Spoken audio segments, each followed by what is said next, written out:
మన ప్రాంతంలోని అవుట్లెట్స్ని reorganisation act చెప్తా ఉంది అధ్యక్ష, తెలంగాణ కంట్రోల్లో అని చెప్పేసి. కానీ అక్కడ ఆ టెరిటరీ మాత్రం ఆంధ్ర ప్రాంతంలో ఉన్నది కాబట్టి ఎంతవరకు మన కంట్రోల్లో ఉంటుందో ఒకసారి ఆలోచన చేయండి అధ్యక్ష. సిమిలర్లీ ఇక్కడ ఉన్నటువంటి శ్రీశైలం ప్రాజెక్ట్ కూడా అదే ప్రాబ్లం ఉంది కదా అధ్యక్ష.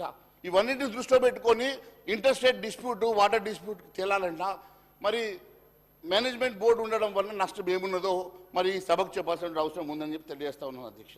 అంతేకాకుండా అధ్యక్ష,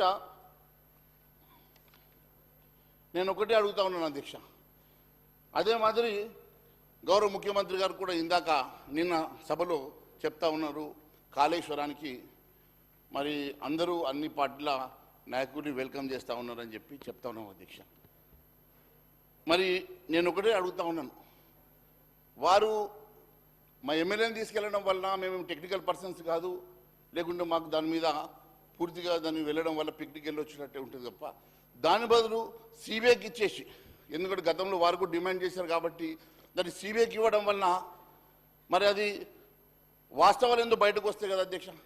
ఆ వాస్తవాలు ఎందుకు బయటకు రావాలంటే మరి సిబిఐకి ఇవ్వడమే మంచిది కదా అధ్యక్ష. అది కూడా సరే ఎనీవే రేపు మీరు దాని మీద డిస్కషన్ పెడదామంటున్నారు కాబట్టి ఖచ్చితంగా ఆ డిస్కషన్ మీద మాట్లాడదాం. ఇప్పుడు నేను అది డైవర్ట్ కాదలుచుకోలేదు, ఎందుకంటే రేపే సభకు రేపు ఇన్వైట్ చేస్తున్నారు కాబట్టి తెలిసేసరికి నేను ఒకసారి వారి దృష్టికి తీసుకొస్తా ఉన్నాను. కానీ మరి ఈ విషయంలో మరి గౌరవ మంత్రి గారు పదే రెండు అంశాలు ప్రతిసారి మాట్లాడుతూ ఉన్నారు. మరి మేము we're not giving it to KRMB, we're not giving it to KRMB. I need to understand and I need to know the reason why he is not inclined to give it to the KRMB Adhyaksha. That is one of my major issues Adhyaksha. Ante kaakunda Adhyaksha, new terms of reference kosamu 2023 అక్టోబర్లో మరి కేంద్ర ప్రభుత్వం already ఒక notification issue చేసింది అధ్యక్ష.